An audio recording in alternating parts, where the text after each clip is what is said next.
Nós não construímos uma casa, um edifício, sem primeiro cuidar daquilo que vai ficar como base, como estrutura de suporte e de sustentação. E hoje falarei para você dessas estruturas, princípios espirituais de Deus. Deus, ele tem regras, leis, princípios que ele mesmo cumpre. O que ele mesmo estabeleceu, ele não abre mão de cumprir. E é muito fácil nós entendermos isso quando trazemos para o mundo natural, né? Eu sou juíza e eu aplico leis. E que juíza seria eu se as leis servissem para os outros e não servissem para mim? Se eu fosse transgressora das leis que eu rigidamente quero que as pessoas cumpram, então eu seria corrupta. A palavra seria essa, não é? Então as leis, as regras, os princípios estabelecidos por Deus, eles servem para nós e são respeitados pelo próprio Deus. E é disso que eu quero falar com você nessa manhã. Eu quero trabalhar com 2 princípios. O primeiro princípio, eu diria para você que Deus concorda com Deus. Que Deus trabalha em unanimidade na Trindade, Pai, Filho e Espírito Santo. Ele estabeleceu na terra um princípio de concordância. Se 2 concordarem na terra, há concordância no céu. Se 2 ligarem na terra, liga no céu. A igreja tem autoridade para ligar e desligar. E é por causa disso que quando nós chegamos aqui na IFOL, precisamos abrir aquilo que está obscuro em nós, aquilo que está em secreto em nós, aquilo que está na jurisdição das trevas. Precisamos trazer a luz para poder orar com outra pessoa e desligar do mundo espiritual das trevas. Quando a palavra de Deus diz assim: aquele que encobre as suas transgressões jamais prosperará. O que as confessa e deixa alcança misericórdia. O que encobre jamais prospera. O que encobre jamais prospera. O que encobre jamais prospera. Você acha que Deus está falando dele? Você acha que é possível encobrir alguma coisa de Deus? Você não vê que tudo está patente aos olhos de Deus? Que ele tem conhecimento antes que você conte a história? Davi achava que estava tudo muito secreto, mas Deus e o diabo sabiam. Não que o diabo seja onisciente, nem onipresente, mas há um Orkut no inferno que funciona, Facebook, Twitter e tudo que tem direito, e os demônios passam uns para os outros. Mas Deus sabia. Lembra de Davi orando e dizendo: Senhor, tu me sondas e me conheces, o meu levantar, o meu deitar. Se eu estiver no mais profundo abismo, o Senhor vai estar lá também, porque luz e trevas para Deus é a mesma coisa. Se eu tomar as asas da alvorada, o Senhor vai estar. E ele diz: o Senhor estava tecendo os meus ossos no ventre da minha mãe, já sabia os meus dias. Então Deus, o Senhor sabe tudo. Por isso ele termina dizendo: sonda-me, ó Deus, e vê se há em mim algum caminho mau. Então, por que aquele que encobre jamais prospera? Aquele que confessa e deixa, alcança misericórdia? Confessa para outra pessoa, para alguém que junto com ele vai orar em concordância e desligar do mundo espiritual das trevas. É preciso haver concordância. O princípio da concordância que Deus estabeleceu para os homens, há nele também. O capítulo 2 de Coríntios, versículo 20, diz assim, capítulo 2 de Coríntios, 2 Coríntios, capítulo 1. 2 Coríntios, capítulo 1, versículo 20. Está escrito assim: porque quantas são as promessas de Deus, tantas tem nele o sim, porquanto também por ele é o amém, para a glória de Deus, por nosso intermédio. Tantas quantas são as promessas de Deus, todas elas têm no próprio Deus o sim e o amém, para a glória dele, através de nós. É o que está escrito aqui. tantas quantas são as promessas, ou seja, todas elas, tem no próprio Deus, tem nele o sim e o amém. O que é o sim e o amém? Eu concordo. Amém, igreja? Amém. A igreja significa eu concordo, eu estou de acordo. Todas as promessas de Deus têm a concordância de Deus para que se cumpram.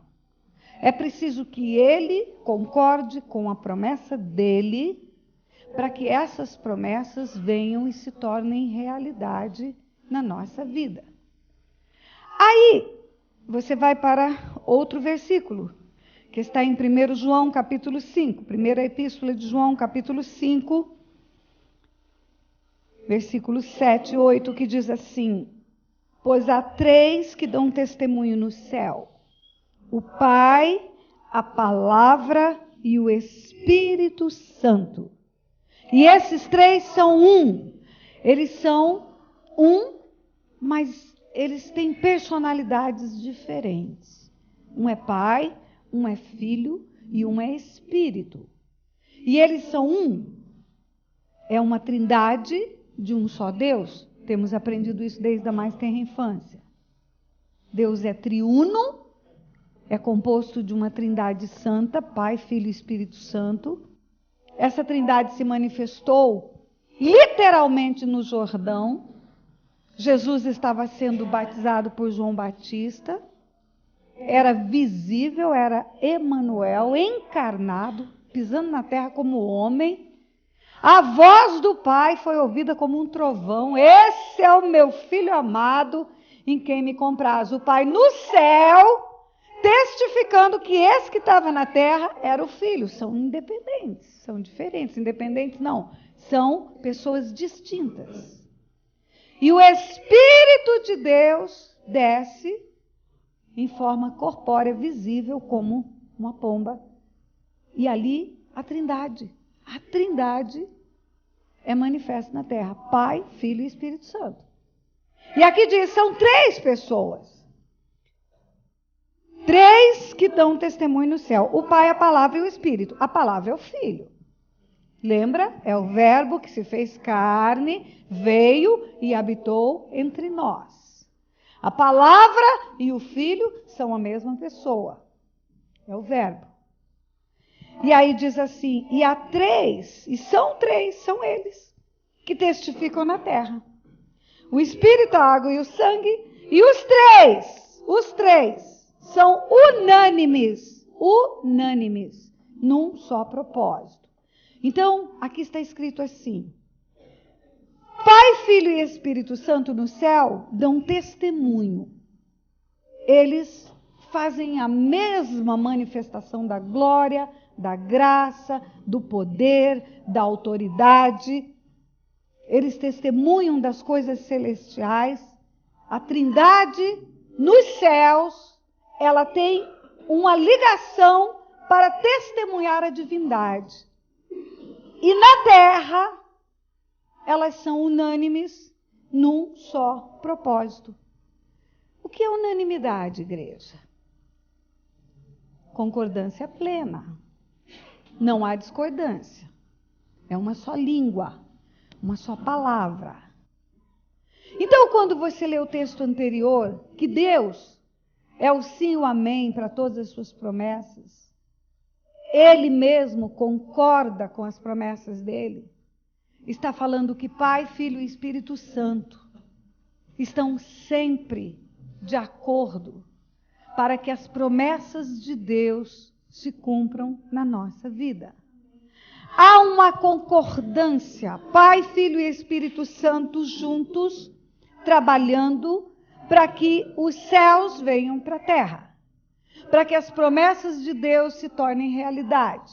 Eu quero lembrar para você que está escrito na carta aos Efésios, capítulo 1, que antes da fundação do mundo, Deus nos abençoou.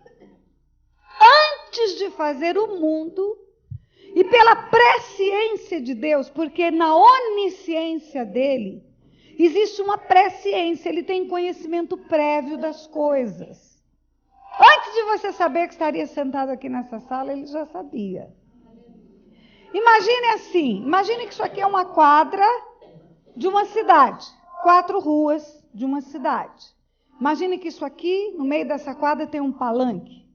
É 7 de setembro e tem um desfile escolar ou um desfile militar. Vamos pegar um desfile militar, faz de conta que é Brasília, e aqui é uma quadra e aqui tem um desfile. E alguém está no palanque assistindo esse desfile. E essa pessoa, ela tem um campo visual, uma memória capaz de guardar parte daqueles que estão desfilando. Vamos dizer que está desfilando a Marinha agora. Primeiro pelotão da Marinha está desfilando. Ela vê o global, alguns detalhes talvez ela possa perceber, um cabelo mais loiro, um pé maior, um homem mais alto, mas ela não tem capacidade de percepção de todos os detalhes, de todos os homens que estão desfilando ali naquela hora. Depois que esses homens passam e que eles dispersam neste lado aqui da quadra, esta pessoa não sabe o que aconteceu mais. Ela não sabe se tem já alguém preparando para o descansar, se ainda eles estão em formação, se eles puderam se assentar, tomar uma água, se já se dispersaram e foram cada um para o seu carro. Esta pessoa está vendo só este momento. E ela não sabe o que acontece depois. E muito menos o que vai acontecer. Ela não sabe se o próximo pelotão a desfilar é a aeronáutica ou o exército. Ela só sabe que a marinha está desfilando e que alguns pelotões já viraram a esquina. Ela não sabe o que está aqui, preparado para o futuro. E Deus é como se ele estivesse vendo o acontecimento aqui do alto, ó, num balão dirigível. Ele está vendo quem está desfilando, ele está vendo quem já desfilou e ele está vendo quem vai desfilar. Igualzinho, ao mesmo tempo e na mesma hora. Ele é o eu sou, tudo para Deus acontece num determinado momento.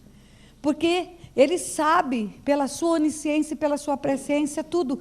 Por isso que quando ele criou o homem, e que o homem caiu em transgressões, ele já tinha provido o cordeiro. A Bíblia fala que o cordeiro foi preparado antes da fundação do mundo. Por que ele preparou o cordeiro? Porque ele já sabia que o homem ia cair. Nada é desconhecido de Deus. E aí, pela onisciência e pela presciência dele, ele já nos abençoou antes da fundação do mundo, com toda sorte de bênção espiritual nas regiões celestiais em Cristo Jesus. Vida abundante, famílias livres, pessoas com gerações benditas. Tudo isso foi preparado por Deus antes da fundação do mundo. Intimidade com Ele, conhecimento profundo e revelação da palavra. Tudo isso Ele proveu para nós antes da fundação do mundo. Agora, cada bênção desta, para se tornar realidade na terra, para ser concreta na terra, para ser entregue, é preciso haver unanimidade do Pai, do Filho e do Espírito Santo, porque Ele diz sim e as coisas acontecem. Ele diz amém e as coisas acontecem. Então é assim. Vamos imaginar a criação do mundo. A Bíblia diz que pela vontade do Pai, tudo o que foi feito se fez.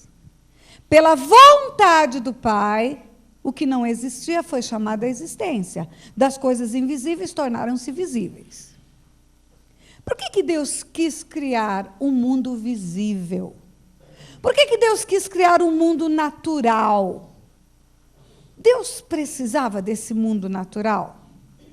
Deus é espírito, a Bíblia diz, Ele é espírito, e importa que o adoremos em espírito e em verdade. Deus é espírito, o Filho era espírito, e o Pai, e o Espírito é espírito, e essa Trindade Santa era espiritual. E Ele resolve criar o mundo natural para ter aqui um filho, uma família na terra. Ele tinha uma família no céu e Ele queria ter uma família na terra. Muitas pessoas pensam que Adão foi chamado à existência para ser jardineiro do Éden. Que Deus queria fazer um jardim para si e ter um jardineiro, mas quando você vai no Evangelho de Lucas, capítulo 3, que fala da genealogia de Jesus, que conta toda essa cadeia geracional, que começa em Lucas 3, 23, dizendo: a senhora tinha Jesus cerca de 30 anos ao começar o seu ministério. Era como se cuidava, filho de José, filho de Eli, Eli filho de Matate, Matate filho de Levi. E vem essa cadeia geracional em sentido contrário, de Jesus para Adão. Chega no versículo 38, está escrito assim: Cainã, filho de Enos, Enos, filho de Sete, este filho de Adão, filho de Deus. Então, o projeto do Senhor para o homem é ter filho, um filho na terra. Adão, filho de Deus. Quando você vai para o último livro da Bíblia, que é Apocalipse, e lá em Apocalipse 21, onde já está tudo feito, tudo pronto, acabou a velha terra, tem nova terra, novo céu, você vai ver escrito assim, versículo 7, o vencedor herdará estas coisas, eu lhe serei Deus e ele me será filho. Filho. O projeto de Deus para o homem é ter filhos na terra. Filhos. Então, quando Deus criou a terra, quando Deus criou o planeta, quando Deus estabeleceu o sistema planetário, o sistema solar, a galáxia, a Via Láctea, um sol aquecendo a terra, o plano de Deus era criar um ninho, um ambiente, um local perfeito para ter uma família na terra, que ao mesmo tempo fosse natural e espiritual. O homem não é um corpo, essa corrupção do corpo é uma casca que veio com o pecado no Éden. O homem é um espírito que tem uma alma e que está empacotado dentro de um corpo. E vai descascar. Olha para mim. Você me vê assim baixinha, fofinha, cabelo crespo, boca grande. Isso aqui é minha casca. Isso aqui não sou eu, não. Eu sou um espírito que está aqui dentro. Essa casca vai descascar. E a Bíblia diz, o corpo volta para o pó e o espírito volta para Deus que o deu. Quando Deus fala para o profeta Jeremias, antes que eu te formasse, está falando do corpo, e te colocasse no ventre da tua mãe, está falando do corpo, eu te conheci, está falando do espírito. Teu espírito, Jeremias, estava em mim, e eu te conheci. Então, quando Deus preparou o mundo natural, preparou a terra, foi para criar um ambiente, para colocar ali o seu filho.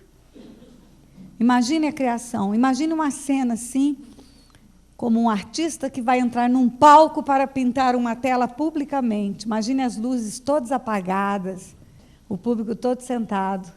Aí vem aquela voz, haja luz! Pá! Os canhões pipocam e acende a luz. Aí ele começa a pintar florestas, mares, flores, pássaros, e fazer todas as coisas que você gosta, que você gosta, que você gosta, que você gosta, que você gosta. Eu não sei do que você gosta, mas eu gosto de melancia, eu gosto de piqui, eu gosto de cupuaçu, eu gosto de mexerica doce, eu gosto de manga. Você acha que Deus fez manga para ele? Você imagina Deus chupando manga? Você imagina Deus comendo piqui? Ele fez para os filhos. Ele fez para os filhos dele. Imagine Deus criando um sistema de aquecimento da Terra perfeito. O planeta Terra tem uma distância do Sol perfeita. Se for mais próximo, todo mundo morre queimado. Se for mais longe, todo mundo morre congelado. Imagine o sistema que Deus usou para fazer o ar atmosférico para o homem respirar. A luz do sol, junto com o verde das plantas, o clorofila ou a clorofila, promove um fenômeno e neste fenômeno libera o oxigênio e puxa o gás carbônico. E aí o homem tem ar para respirar. Você acha que Deus fez esse sistema para o pulmão dele? Você imagina Deus...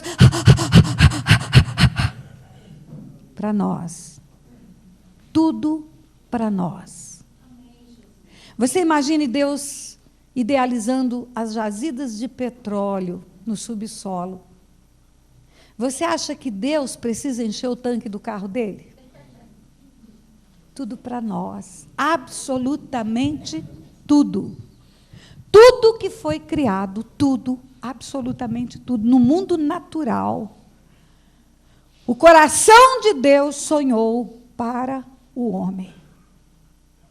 O mundo natural feito para o homem. Nós vamos entender isso no segundo princípio. Agora, a vontade do Pai foi criar isto. A vontade de Deus foi chamar à existência essas coisas. A vontade de Deus foi criar o homem, ter um filho na terra.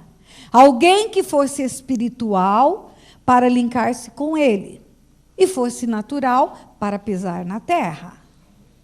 Alguém que, ao mesmo tempo, podia comer a melancia, o piqui, o mamão, o melão, e podia conversar com ele na viração do dia. Alguém que fosse um espírito, que veio dele e que pudesse pisar na terra e usufruir das coisas naturais que ele fez. Agora, como foi que ele fez? Como foi que Deus chamou à existência essas coisas? A Bíblia diz assim: o Espírito de Deus pairava sobre a face das águas. E ele liberou a palavra. Quando ele dizia, haja, o Espírito de Deus promovia, pela palavra e pela vontade do Pai, a existência daquilo que Deus, Pai, queria fazer. Então, a vontade era do Pai. Mas ele não trouxe essa vontade soberana para a terra com uma explosão, bum, e tudo se torna realidade. Ele agiu através do Espírito e da palavra. Pela vontade do Pai, a ação do Espírito e a palavra, e eles três em unanimidade, chamaram à existência aquilo que não existia. Quando ele fez o homem, o desejo do coração dele era fazer um ser à sua imagem e à sua semelhança. Em Gênesis 1, 26 está escrito assim: façamos o homem à nossa imagem, conforme a nossa semelhança, e tenha ele domínio sobre os peixes do mar, sobre as aves do céu, sobre os répteis que rastejam sobre a terra, sobre toda a terra. Façamos o homem, olha a palavra plural, Pai, Filho e Espírito Santo juntos, fazendo o homem. Não é o Pai sozinho, ele não age sozinho. Quando o Pai, Filho e Espírito Santo juntos se unem, eles fazem o homem, a imagem e semelhança de Deus. Quando você vê a história da Torre de Babel, e o princípio da concordância, escute bem, igreja, serve até para o mal. Se dois concordarem para fazer o mal vem. Se dois concordarem para fazer o bem vem. Deus fala o que na Torre de Babel? Esse povo tem uma só voz, uma só língua, um só propósito, um só projeto. E nós precisamos acabar com esse intento. Desçamos e confundamos a linguagem. Pai, Filho e Espírito Santo juntos descem e confundem as línguas. Pai, Filho e Espírito Santo. Como foi para o Filho vir para a terra? O homem já pecou, já está caído, destituído está da glória de Deus, o salário do pecado é a morte, Deus tem que matar o homem, porque Deus não descumpre leis. Ele diz que o salário do pecado é a morte, agora ele tem que matar o homem. E ele não fez o homem para matar o homem. Ele ama o homem. Ele fez o homem para andar com ele. Como é que ele resolve isso? O filho vai ter que nascer homem. Aí ele mata um homem. E nesse homem ele pune toda a humanidade. O Filho é Espírito, está no céu, é Espírito. Está sentado à sua destra, junto com Ele atua nas regiões celestiais. Mas agora, filho, você tem que ir para a terra e tornar-se homem. Filipenses capítulo 2 diz que Ele se humilhou, que Ele subsistia em forma de Deus, mas Ele tornou-se figura humana. E veio para morrer na cruz, no nosso lugar. E por causa disso, Deus o exaltou sobre bandeira, Ele deu um nome que é sobre todo nome, nós vamos falar disso depois. Mas Ele tornou-se homem, Ele tornou-se figura humana. O Filho queria isso? Não! Ele diz, eu não vim para fazer a minha vontade, mas a vontade do meu Pai. Eu não vim para fazer a minha vontade, mas a vontade daquele que me enviou. A minha verdadeira comida e a minha verdadeira bebida é fazer a vontade do meu Pai, não é a minha vontade. Não era a vontade dele vir homem, não era a vontade dele ir para a cruz. Alguns momentos antes da cruz, ele ora e fala, Pai, se possível, passa de mim esse cálice. Mas que não seja feita a minha vontade, mas a tua vontade. A tua vontade. Como foi para essa vontade do Pai se tornar realidade? A vontade, então, do Pai é enviar o Filho em carne para a terra. A vontade do Pai é que o Filho amado dele, que subsistia antes da fundação do mundo, e que era Espírito, e que tinha honra, glória, poder e majestade, querubim e serafim ao redor, viesse para a terra e fosse homem. Mortal, para morrer. Mortal para morrer na cruz. Como que essa vontade se cumpriu? Um anjo chegou para uma mulher chamada Maria e disse, vai descer o Espírito Santo sobre você. E o poder do Altíssimo vai te envolver. A vontade do Pai precisa da ação do Espírito. E a mulher disse, cumpra-se conforme a palavra.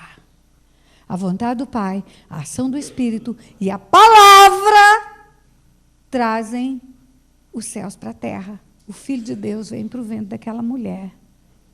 Deus não opera de outro jeito na terra. A vontade do Pai, a ação do Espírito e a aplicação da palavra juntos representam o sim e o amém para aquilo que Deus quer fazer na terra. Como foi a minha e a sua salvação? A Bíblia diz que a vontade do Pai é que ninguém pereça.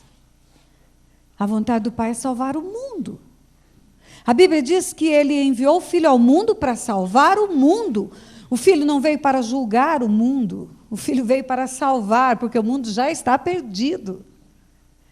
Quando Zacarias profetiza sobre João Batista, o seu bebê que acabou de nascer, ele diz assim para o seu bebê, João Batista, e tu, menino, serás profeta do Altíssimo. Vais anunciar a vinda do sol nascente das alturas. Jesus vai anunciar o sol nascente das alturas que virá para alumiar os que jazem em trevas, os que jazem no vale da sombra da morte. Ele veio para trazer luz onde já existia trevas. O mundo todo caído, o mundo todo perdido. Não há salvação fora dele. Não tem meio salvo, ou está perdido ou está salvo. Como não tem meio grávida, não tem meio salvo, ou é luz ou é trevas. Ou é céu ou é inferno. Em Cristo Jesus a salvação. Ele veio para os seus não o receberam, mas tantos quantos o receberam, deu-lhes o poder de serem feitos filhos de Deus.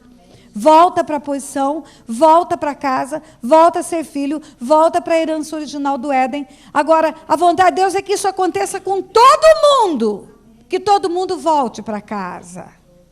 Agora, todo mundo está salvo? Quem está salvo? Quem recebeu a palavra e o Espírito. O Espírito é o penhor da salvação. A Bíblia diz que o Espírito vem para o nosso coração, isso está em Romanos 8 e também Gálatas 4, para testificar que somos filhos. Ele vem dizer, Abba, Pai. Ele vem dizer paizinho, painho, papai. Para a salvação acontecer, é preciso receber a palavra e o Espírito, que convence do pecado, da justiça e do juízo. E é o selo da promessa. E, de novo, para que se cumpra a promessa de Deus de salvação do homem, é preciso haver o sim e o amém do Espírito e da palavra. E Deus não trabalha na terra de outra maneira, você não vai encontrar na Bíblia Deus trabalhando fora da palavra e fora do Espírito. Fora da palavra e separado do Espírito. A ação de Deus na terra é em concordância. A Trindade é unânime na terra. Por que esse princípio é importante para nós? Em libertação. Porque o Senhor não vai agir no homem se não houver observância da palavra e se não houver espaço para o Espírito Santo de Deus. Houveram discussões intermináveis no passado sobre o Espírito Santo de Deus, igrejas foram divididas, foram separadas. Eu tenho Espírito, eu não tenho Espírito, eu quero Espírito, eu não quero Espírito, não tem que orar em línguas, não orar em línguas. Queridos, quanta criancice da igreja. Quanta criancice. Olha, esse copo aqui está vazio. Aqui a água, eu vou colocar água aqui. Tem água aqui? Tem. Ok. Tem água? Diga, tem mais água. Tem água? Oh, que bom. Tem água? Tem mais? Tem água? Diga, está cheio. É isso que Deus diz, enchei-vos do Espírito. Deus não quer dar o Espírito por medida para nós. Quanto mais buscarmos do Espírito Santo de Deus, quanto mais recebemos do Espírito Santo de Deus, quanto mais tivermos necessidade e dependência da ação do Espírito de Deus, mais o Pai vai poder agir na nossa vida, porque Ele não age independente do Espírito. E a palavra? Se Deus olhar para mim e encontrar em mim o cumprimento de 15% da palavra dEle,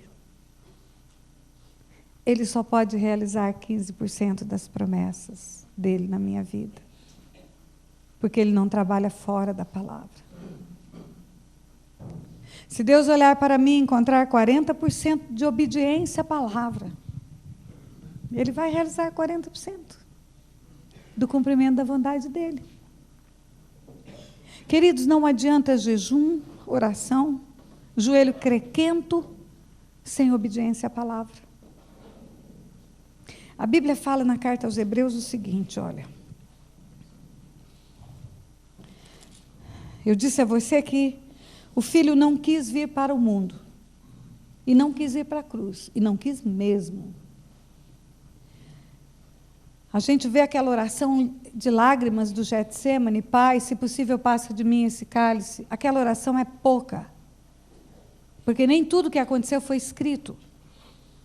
Quando lemos a carta aos Hebreus, nós entendemos que a súplica e o choro dele foi muito maior do que aquele choro que está narrado ali no Evangelho. Está escrito assim em Hebreus 5. Eu creio que a carta aos Hebreus é do apóstolo Paulo, como milhares de pessoas creem, e eu creio que ele escreveu sem assinar, porque o profeta não tem honra na sua casa, e os hebreus não iam dar valor para Paulo, ele preferiu escrever uma carta anônima. Eu creio nisso. Está escrito assim, Hebreus 5, versículo 7. Ele, Jesus, nos dias da sua carne, tendo oferecido com forte clamor e lágrimas, orações e súplicas, a quem o podia livrar da morte, e tendo sido ouvido por causa da sua piedade. Vamos entender isso aqui. Jesus, nos dias da carne, como homem, andando na terra, Ele orou com forte clamor, forte clamor. A Bíblia não tem letra inútil, palavra inútil. Deus não escreve como o homem escreve. A gente, quando vai escrever um livro, a gente enfatiza palavras para chamar a atenção das pessoas. Quando Deus escreve forte clamor, é porque foi forte clamor mesmo. Foi tremendo clamor. Com forte clamor e lágrimas, em choro, em choro. Orações e súplicas, não é uma oração, não foi aquela oração, Pai, se possível, passa de mim esse cálice. Orações e súplicas, Jesus orou intensamente, pedindo para não ir para a cruz. Ele chorou, ele gritou, ele gemeu intensamente para não ir para a cruz. E ele foi ouvido, a Bíblia diz que ele foi ouvido. Claro que o Pai ouviu, mas a resposta foi não, você vai para a cruz. É claro que Deus ouviu essa oração, essa súplica, esse clamor. Com forte clamor e lágrimas, orações e súplicas a quem eu podia livrar da morte, e tendo sido ouvido por causa da sua piedade.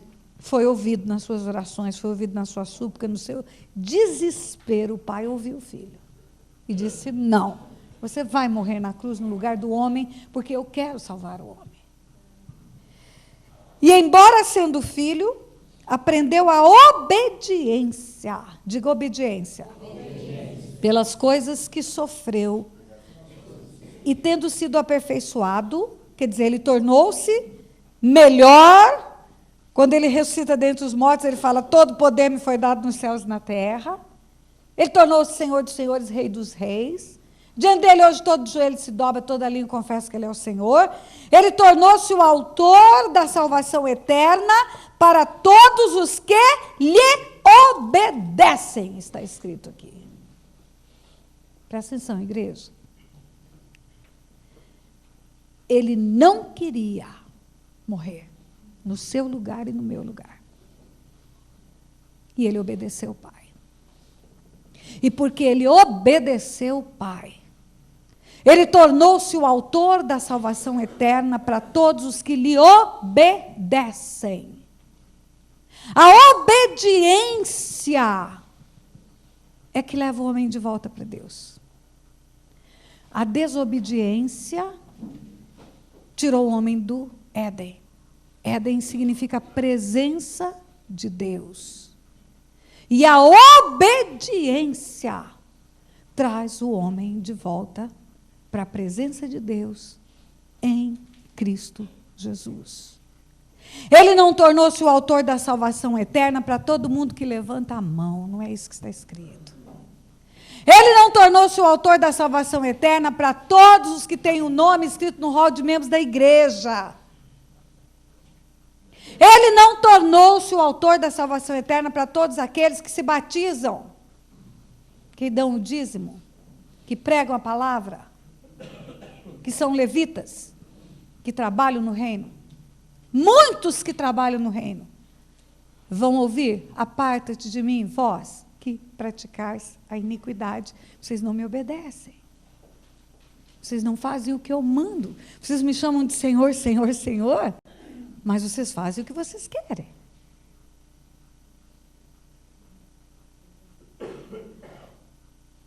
Aquilo que Deus encontra em mim, de obediência à palavra, é que vai ser a matéria-prima que Deus vai usar para abençoar a minha vida. Então vamos pegar exemplos práticos disso. Vamos pegar nos relacionamentos domésticos. Nós estamos aqui tratando de pessoas que feriram pessoas ou que foram feridas por pessoas. Não somos feridos por estranhos. Se passar alguém que eu não conheço do outro lado da rua e me falar uma palavra de humilhação, eu vou dizer, esse cara é louco, ele não me conhece. Mas se for o meu marido, vai doer. Vai fazer toda a diferença. Então, nos relacionamentos nossos, Deus deixou um manual de instrução para relacionarmos conforme a palavra. Vamos pegar o exemplo de marido e mulher primeiro. Deus disse assim, a carta aos Efésios, Muitos pensam que ela está se referindo ao casamento como um modelo, né? Aplicando Jesus e a igreja no casamento. Diz assim: maridos, amai vossas mulheres, como Cristo amou a igreja, entregando-se por ela, tendo-a purificado pela palavra para a lavagem, para limpá-la. Mulheres, submetei aos vossos maridos como a igreja ao Senhor. Quando termina esse texto, o apóstolo diz assim: grande é esse mistério, mas eu me refiro a Cristo e à igreja. Grande é esse mistério, mas eu me refiro a Cristo e à igreja. O que ele está dizendo? Ele está dizendo: eu não estou falando de casamento. Eu não estou dizendo que o casamento deve copiar o que a igreja faz. Eu estou dizendo que o casamento aponta, mostra a igreja. Que quando você na terra, mulher, submete-se ao seu marido, você está no mundo espiritual, estabelecendo profeticamente uma igreja submissa ao Senhor. Marido, quando você está honrando a sua mulher, quando você está lavando-a por meio... Pega para mim, ninfa, por favor, que eu estou sentindo calor. Por meio da lavagem de água pela palavra... Quando você está purificando a sua mulher pela palavra, você está profetizando, estabelecendo no mundo espiritual que o marido, que Jesus vai trazer uma palavra para a igreja e vai limpar a igreja e eles juntos vão ser perfeitos. Quando você não deixa a sua esposa, não a troca por outra, você está dizendo no mundo espiritual que Jesus não troca de igreja. Quando você, mulher, não tem outro homem, não adultera, você está dizendo no mundo espiritual que a igreja tem um só Senhor, um só Deus. Grande é esse mistério, mas eu me refiro a Cristo e à igreja.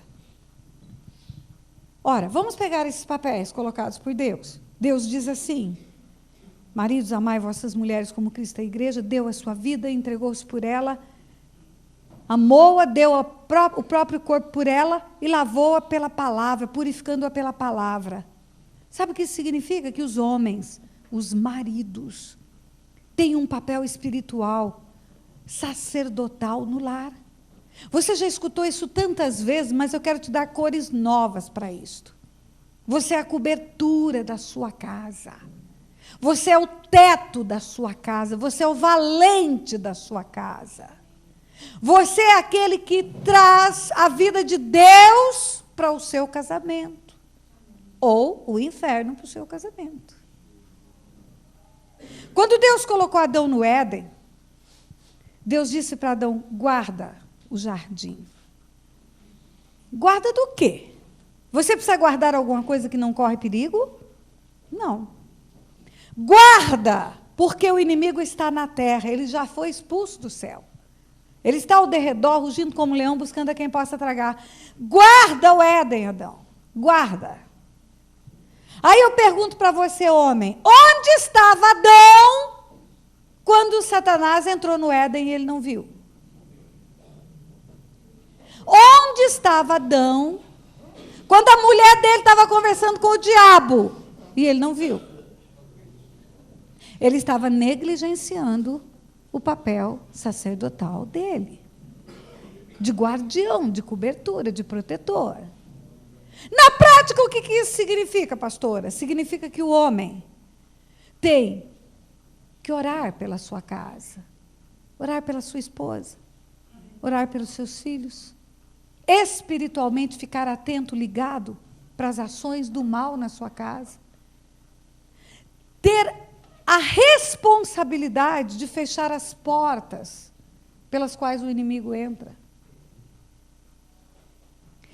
Eu preguei lá no Silce, na terça-feira, e eu contei uma história de gerações desgraçadas por maldições, porque um cabeça abriu as portas do mundo espiritual para a entrada de demônios.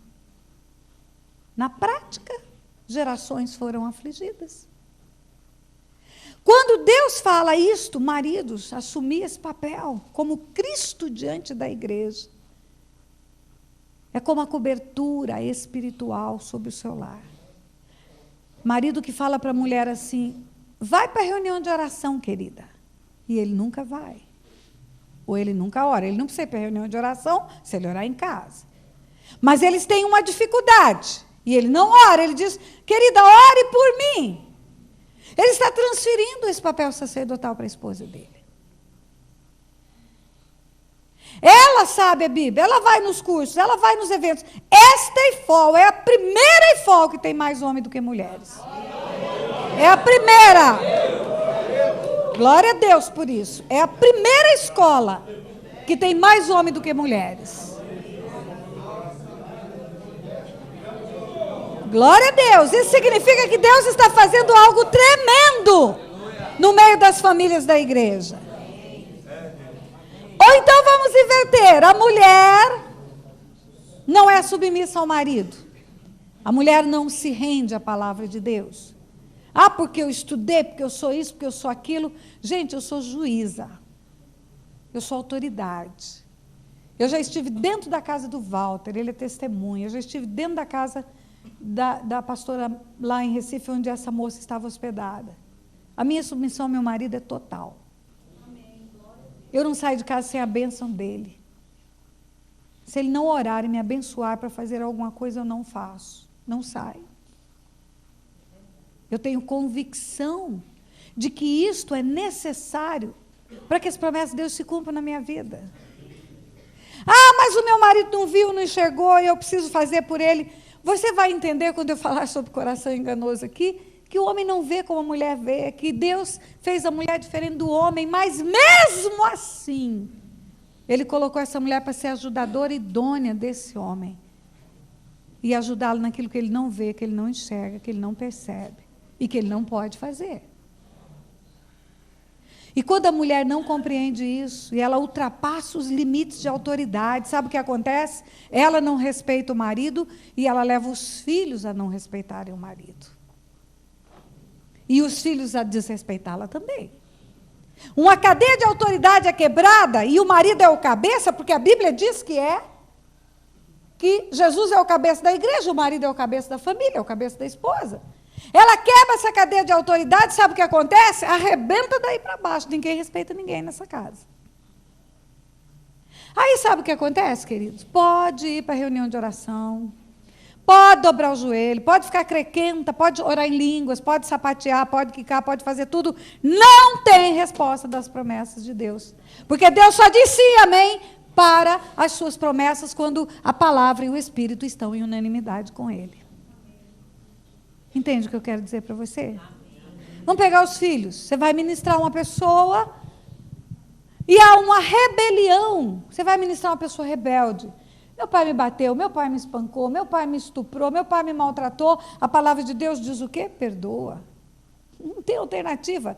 Jesus estava na cruz, sendo arrebentado, e a palavra dele foi, Pai, perdoa porque eles não sabem o que fazem.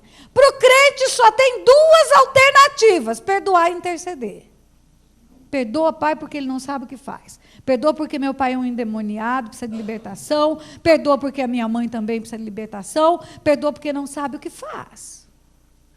E aí você vai falar com a pessoa, vai ministrar esse perdão, e demora para a pessoa se convencer que ela tem que perdoar. Meu Deus, você vai falar a parábola do credor incompassivo. Olha, você tinha uma grande dívida, Deus te perdoou. Agora você tem que perdoar alguém que tem uma pequena dívida. Perdoa, perdoa, perdoa, porque senão você vai ser entregue para os verdugos, para os demônios. Os verdugos são os demônios, além das aflições da alma. Perdoa, perdoa, perdoa. Aí lá pelas tantas a pessoa diz, ok, eu perdoo. Então agora pega o telefone e liga, reconcilia. Reconcilia. Eu escutei 2 As aí, 3 ou 4. E é outra história. É verdade, é outra história. Imagine Deus falar para você, rapaz, eu te perdoo, mas é você lá e eu cá. Não tem conversa de nós dois. Isso não é perdão, isso é farsa de crente. Isso é brincadeira. Mas como eu vou me reconciliar? Como eu vou me reconciliar se a pessoa não quer, não estende a mão? Olha, tem 2 jeitos de você fazer uma ponte. Eu faço um pedaço, ele faz um pedaço, eu faço um pedaço, ele faz um pedaço e a gente se encontra no meio. Ok, maravilhoso, trabalha-se menos. Mas eu posso fazer uma ponte sozinha, entende? Eu posso ir, chegar lá e quebrar as resistências. Eu quero um teatro, eu vou fazer um teatro. Vem cá, meu irmão, deixa os seus negócios aí. Quando eu fui me reconciliar com meu pai, fica dura assim, igual uma estátua, virado para mim. Assim. Quando eu fui reconciliar com meu pai, que eu entendi todo o mundo espiritual, entendi tudo que Deus tinha para a minha vida, liberei o perdão. Eu não tinha nenhum relacionamento com ele. Fazia mais de 12 anos que a gente não se falava. Um dia minha filha perguntou quem que é seu pai, ela não sabia quem era meu pai, para você ter noção. Mãe, quem que é meu avô? Quem que é seu pai? E quando eu entendi que eu é que tinha a luz, não era ele, era eu que tinha a luz. Eu tinha que construir essa ponte. E eu fui até ele. E eu conversei com ele. Falei que eu perdoava, pedi perdão também. E aí eu falei, pai, eu quero te dar um abraço. Fica duro aí. Aí falei, pai, eu quero te dar um abraço. Aí abracei. Ele não mexeu. Ficou com a mão para baixo, assim. Tremia, mas o coração disparado, mas não conseguia abraçar. Aí eu abracei ele de novo, esperei outro abraço, ele não deu, aí eu peguei a mão dele e fiz assim, ó. Aí fiz assim, ó. Eu disse, é assim que eu quero, pai. E ali começou um relacionamento de manifestação de afeto, de toque. Eu beijei o pescoço dele, beijei o rosto dele, ele não tinha nenhuma reação. Mas foi quebrando aquela barreira, e quando meu pai morreu, ele morreu convertido, porque aquele ato meu, estabeleceu a ponte do encontro, entende? Então não adianta, se você quer realmente passar por uma libertação, experimentar a graça de Deus na sua vida, experimentar o cumprimento das promessas, meu Deus, você precisa perdoar as pessoas, você precisa obedecer a palavra. Perdoa porque não sabem o que fazem. Porque senão não adianta, você vai passar por 15 ministrações, entendeu? Mas não vai haver a operação e o agir de Deus, porque Deus só trabalha em unanimidade com a palavra e com o Espírito. A promessa de libertação para você cumprir-se-á com o perdão que você vai liberar. Vamos pegar os jovens. Que tem muitos jovens, eu vi que essa foto tem cara jovem. A Bíblia diz, honra teu pai e tua mãe, para que se prolongue os dias na terra, que o Senhor teu Deus te dá e te vá bem. É o único mandamento com promessas. Deixa eu falar uma coisa para você agora como juíza. Existem leis que são leis comissivas, são ordens de fazer. Você tem que fazer alguma coisa. Existem outras que são omissivas. Você não tem que fazer. Você desobriga-se de fazer e se fizer que está errado. Então, eu vou te dar um exemplo. Não ultrapasse, não fechado. A palavra é não. A primeira palavra é não. Se você ultrapassar, você vai estar transgredindo a lei. Né? Coloque o cinto de segurança. É uma ordem de fazer. Quando você vai para os 10 mandamentos, você vai ver que dos 10, 7 mandamentos é para não fazer. Não terás outros deuses diante de ti, não os adorarás, não farás imagens, não lhes darás culto. Não mentirás, não adulterarás, não matarás. Tem 3 ordens de fazer. Aliás, tem 2 só. Na verdade, tem 2. Santificarás o dia do Senhor e honrará o teu pai e tua mãe para que se prolongue os dias na terra que o Senhor teu Deus te dá. Obrigação de fazer são 2 só. O resto é obrigação de não fazer. É mole para nós. É mole não fazer. É mole não matar, é mole não roubar. Agora, tem 2 que são ordens para agir, para fazer. E uma delas é honre teu pai e tua mãe, para que se prolongue os dias na terra que o Senhor teu Deus te dá e te vá bem. Honre. Honre, honre, honre, honre. Honra é mais do que obediência. Honra é dar valor, é dar referências boas, é dar primazia. E você vê uma geração de jovens rebeldes. Nós temos culpa disso, queridos. Nós plantamos essa semente. A minha geração, nos idos de 60, cantou assim: eu não confio em ninguém com mais de 30 anos. Sabe quem tinha 30 anos? Os pais. A minha geração cantou: é proibido proibir. Sexo, droga, rock and roll, rebelião. E plantou uma semente de rebelião. E os jovens têm feito essa semente prosperar. Você vai ver o que a Bíblia diz: deixará o homem seu pai e sua mãe, unir-se à sua mulher e serão os dois uma só carne. No casamento, você sai da sua casa, sai com a bênção dos seus pais. O filho arruma o primeiro emprego, torce o nariz e fala: adeus, meu pai e minha mãe não mandam mais em mim. Não ouve conselhos. Não pede conselhos dos pais. Desrespeita. Está aí uma mídia inteira, qualquer programa de televisão que você liga, você vai ver filmes, desenhos, novelas, Big Brothers, que mostra a rebelião como algo natural. O pai, na maioria das novelas, representa um banana. A mãe, um zero à esquerda, às vezes até ajudando a filha a fazer o que é errado e cometendo adultério contra o marido. Aí essa geração não entende porque não consegue passar nos melhores vestibulares. Não entende porque os casamentos vão por água abaixo. Não entende porque os negócios dão errado. Sabe por quê? Porque honra teu pai e tua mãe para que se prolongue os dias na terra que o Senhor teu Deus dá e te vá bem. E desonra seu pai e sua mãe que você vai viver mal e vai morrer cedo. E nunca vi tantos pais pegarem na alça dos caixões dos filhos como nesta geração. Nunca vi. Pela rebelião, pela rebeldia, pela desonra. Você pode chegar diante de Deus, fazer TED, fazer jocum, fazer envio, fazer o que você quiser. Se você desonrar seu pai e sua mãe, não vai prosperar na vida, porque Deus disse isso. Deus disse isso. Não tem libertação, entende? Não tem libertação, porque Deus não trabalha fora da palavra. Deus não trabalha. Você se lembra de uma geração que falava: bença pai, bença mãe. Meninos, meninas, vocês prescindem dessa bênção. Vocês têm necessidade dela.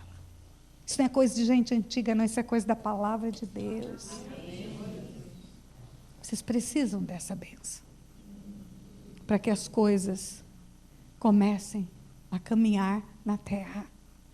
Pastora, mas o meu pai é uma pessoa que não tem luz, ou já morreu, não sei quem é meu pai, ele já se foi. Mas não desonre ele com palavras, não desonre a memória dele. Não desonre ele falando aquilo que não é certo. Na hora da sua libertação, você vai precisar contar a violência, a agressão, tudo, mas você vai liberar a vida dele. E vai agradecer a Deus que te fez, porque você foi gerado no coração de Deus. E vai pedir que nada disso venha sobre a sua vida, com sequelas espirituais, mas não passe a vida desonrando seus pais. Você se lembra do Cote dizendo nos primeiros dias de aula que antes que venha um avivamento, é preciso vir um reabibliamento. Reabibliamento é voltar para a palavra. É voltar para a palavra. Não há libertação fora da palavra de Deus, entende? Não há oração forte, há posicionamento. Não há oração forte. Você vai andar de aldeia em aldeia, de cidade em cidade, pedindo para o povo botar a mão na sua cabeça e a vida vai ficar igual. Porque você precisa entrar no prumo da palavra de Deus. Porque Deus só trabalha em concordância com a palavra e com o Espírito. Se eu tiver que tomar uma decisão na vida, vamos supor no casamento, um exemplo que eu vou te dar. Está tudo muito ruim, as coisas não estão bem, vamos fazer uma ficção, o meu marido me desonra, o meu marido me afronta, eu vou desistir do meu marido. Isso é bíblico? Não é? A igreja pode desistir do Senhor? Não. Eu vou interceder por ele, eu vou lutar por ele. E eu vou exercer o amor bíblico. O amor bíblico tudo suporta, tudo sofre, não desiste. E se o homem comum tem 10 mandamentos, O homem de Deus tem 11. Um novo mandamento vos dou, que vos ameis uns aos outros como eu vos amei. E nisto conhecerão que sois meus discípulos. E um novo mandamento vos dou, um novo, que vos ameis uns aos outros como eu vos amei. E nisto conhecerão que sois meus discípulos. Como foi que Jesus amou você e a mim? Você eu não sei, eu não conheço a sua história, mas a mim ele amou uma porcaria, uma droga, ele não tinha nada para receber em troca do amor que ele me deu. Eu só feria o coração dele, só afrontava ele, só envergonhava o nome dele. E ele não desistiu de mim. E ele diz isso, que vos ameis uns aos outros como eu vos amei. Então, eu desisto das pessoas. Eu desisto dos casamentos, desisto dos filhos, desisto dos pais. E acho que Deus vai me abençoar, vai me dar libertação. Você pode passar por 300 sem for. Se não aplicar a palavra.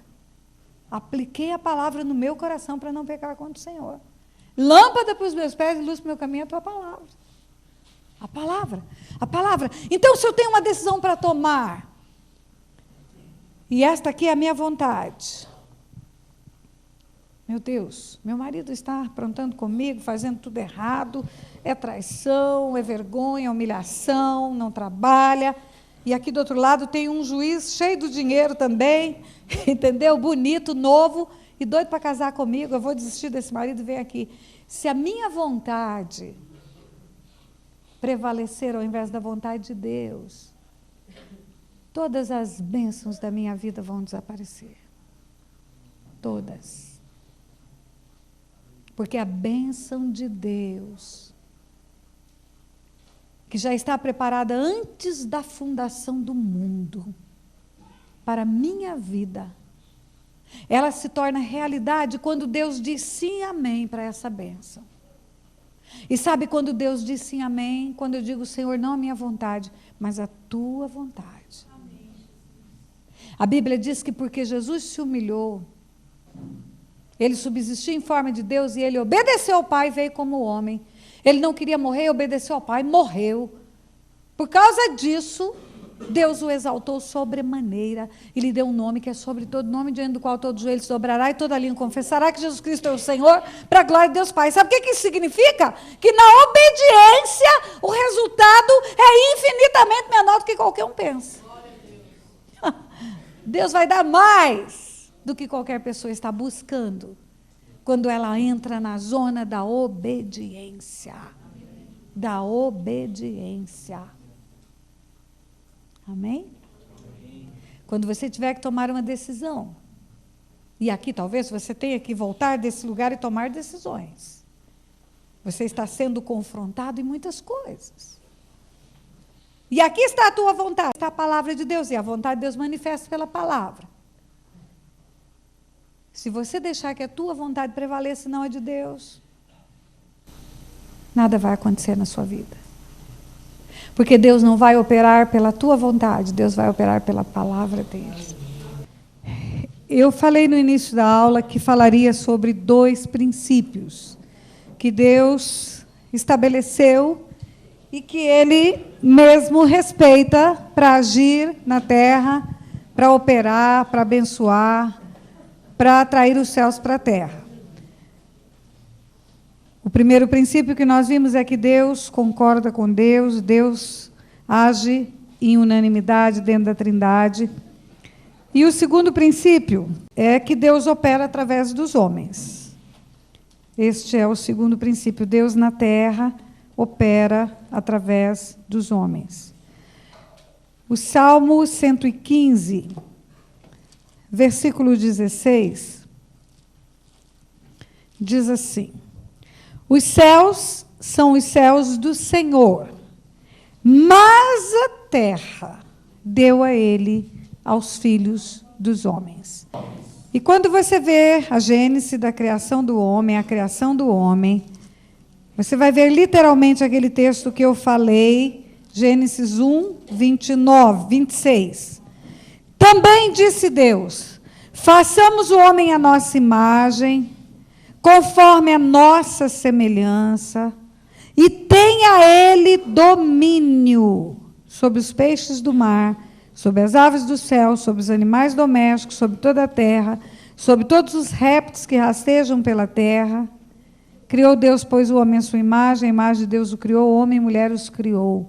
Também disse Deus, façamos o homem à nossa imagem, conforme a nossa semelhança, e tenha ele, o homem, domínio. Nós vamos fazer, e ele vai dominar. Façamos o homem, nós, a Trindade, Pai, Filho e Espírito Santo juntos. Façamos o homem à nossa imagem e conforme a nossa semelhança. E ele, feito a nossa imagem conforme a nossa semelhança, terá domínio sobre toda a terra. Sobre os animais que rastejam, que voam, que estão debaixo da água, sobre tudo que foi criado, tenha ele domínio. Juntos os dois versículos, o primeiro diz, os céus são os céus do Senhor, mas a terra deu-a ele aos filhos dos homens. Os céus são os céus do Senhor, mas a terra deu aos filhos dos homens e disse, façamos o homem a nossa imagem e semelhança e tenha ele domínio sobre a terra. Queridos, escute bem a terminologia. Propriedade é diferente de domínio. A propriedade é do Senhor. A Bíblia diz, a terra, sua plenitude, todos os que nela habitam são do Senhor. A propriedade. O título de propriedade, o direito de propriedade é do Senhor, tanto que ele vai desmanchar, vai fazer novo céu e nova terra. Domínio é diferente de propriedade.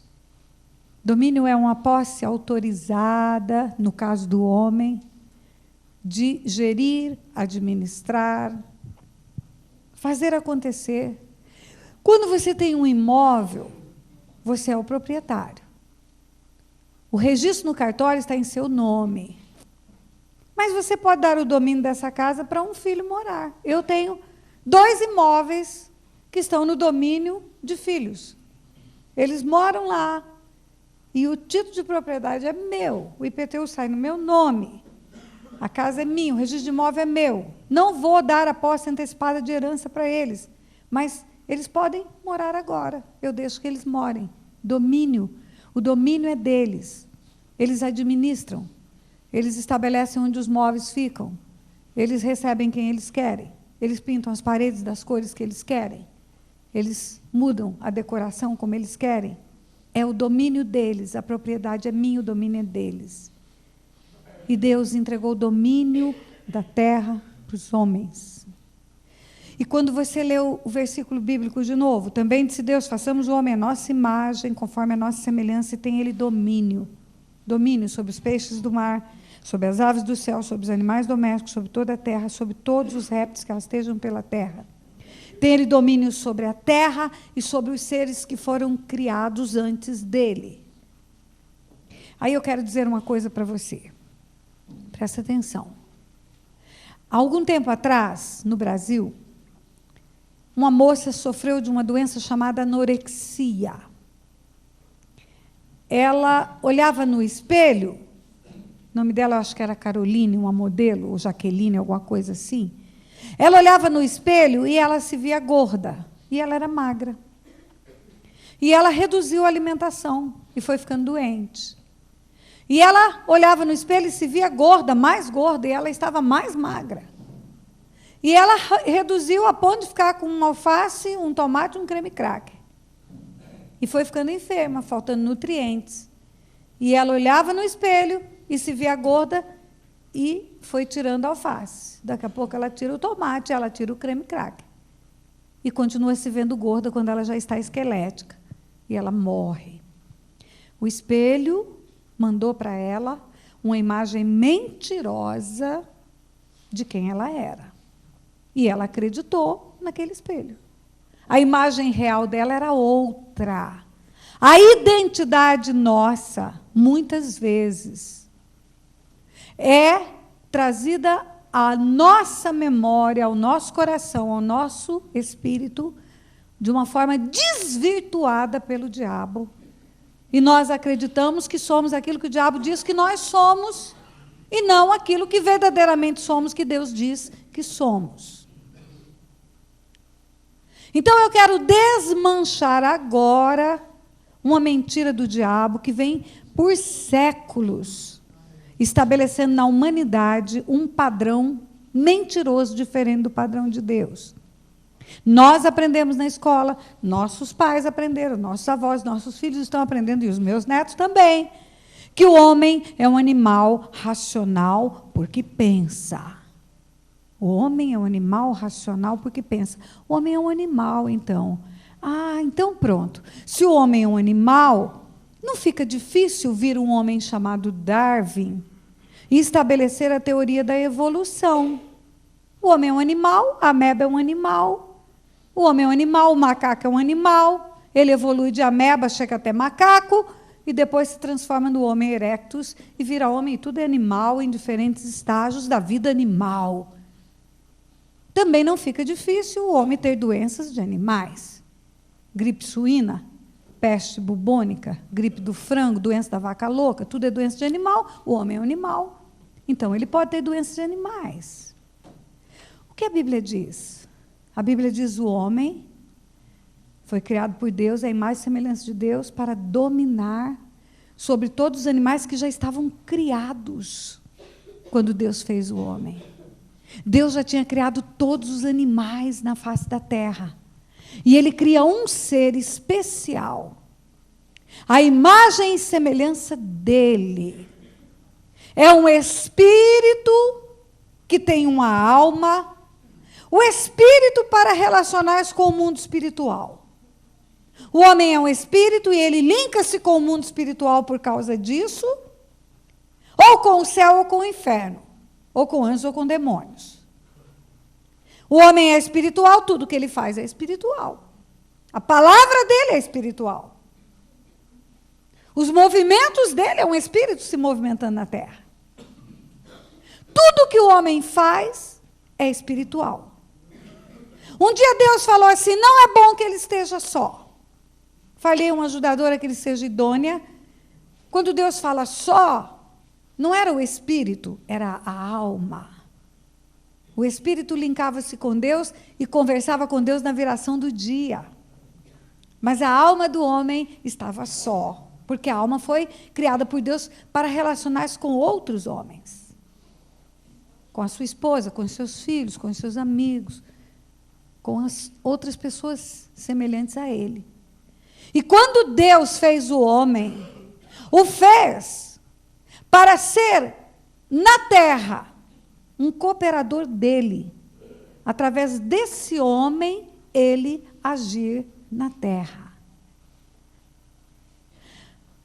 O Espírito Santo de Deus, uma das pessoas da Trindade, não age na terra sem um corpo.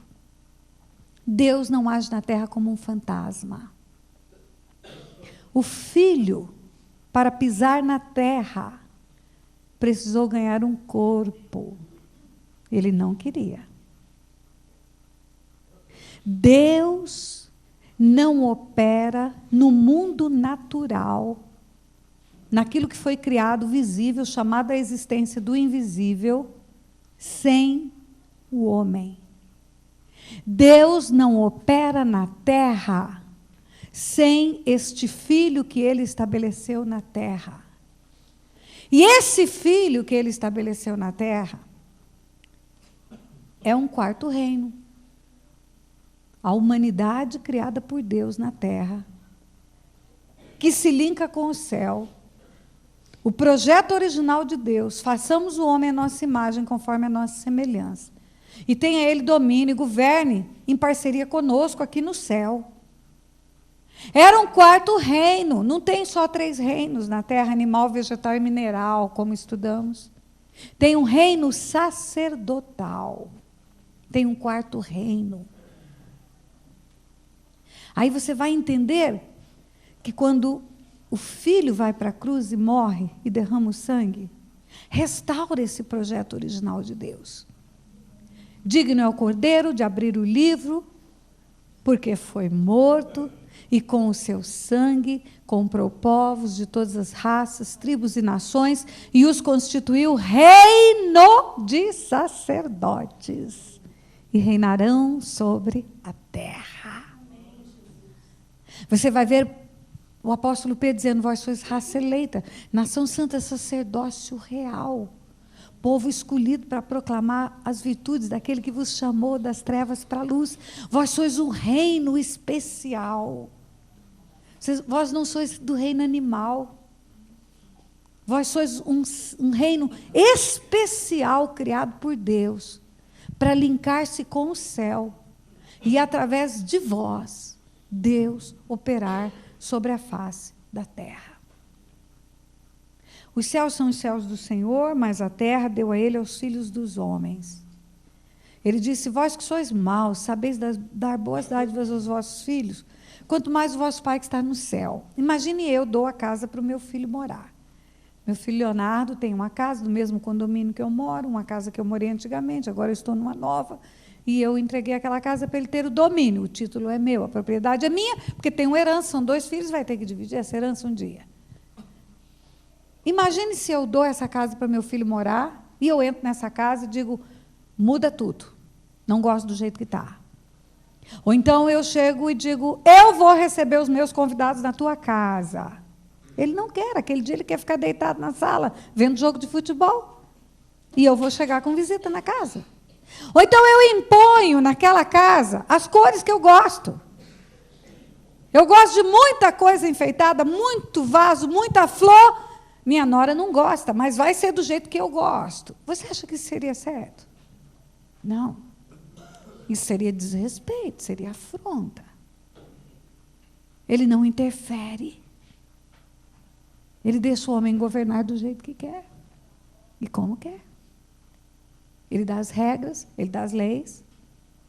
Quando ele foi dar as leis, antes de chegar no Monte Sinai, ele diz assim, versículo 5 de Êxodo 19: agora, pois, se diligentemente ouvides a minha voz, guardardes a minha aliança, então sereis minha propriedade peculiar entre todos os povos, porque toda a terra é minha, mas vós me sereis reino de sacerdotes, nação santa. Reino de sacerdotes, nação santa. Êxodo 19, 5 e 6. Vós me sereis reino de sacerdotes, nação santa. O papel nosso na terra é sacerdotal. E qual é o papel do sacerdote? Atrair a glória de Deus para a terra, o agir de Deus na terra, a manifestação de Deus na terra, ser instrumento de Deus para a manifestação do poder de Deus na terra. Esse é o papel do reino de sacerdotes. E quando você olha para a Bíblia, do Gênesis ao Apocalipse, você não vai ver Deus operar na terra como um fantasma nunca. E lembra que eu disse, as regras que valem para o mundo espiritual da luz também são regras aplicáveis para o mundo espiritual das trevas. Um espírito precisa de um corpo para agir na terra. Satanás e seus demônios precisam incorporar para agir na terra. Ou incorporam homens, ou incorporam animais, como os porcos na história do endemoniado de Gadareno, ou a serpente, que é a primeira incorporação espírita do planeta. Mas ele não age como fantasma. Ele precisa de corpos, ele precisa de pessoas. Ele usa pessoas para nos ferir, ele usa pessoas para nos maltratar, ele usa homens e mulheres para fazer na terra a sua vontade, influenciando. Nós vamos aprender na aula de autoridade espiritual que eu vou dar sexta-feira, ou endemonizando, ou influenciando sem entrar no corpo. E Deus também estabelece para si essa regra. Ele age na terra através dos homens, do reino sacerdotal que ele tem. Existe um grupo de homens que são instrumentos do diabo na terra, e existe um grupo de homens que eu falo humanidade, que são instrumentos de Deus na terra, os sacerdotes. E não estou falando de pastor, eu não estou falando de liderança de igreja, eu estou falando homem e mulher salvos, lavados e remidos pelo sangue de Jesus, que se deixam ser usados por Deus na terra, para que a vontade de Deus, a manifestação de Deus aconteça na terra. E você não vai ver, querido, do meu coração, nenhum agir de Deus na terra como um fantasma. Você vai ver que Deus, para começar uma nação, chama Abraão, fala, sai de Ur dos Caldeus, sai da tua terra, da tua parentela. Deus, para libertar o povo das garras de Faraó, e tem aí um protótipo de Satanás, Moisés é um libertador, Josué é um libertador.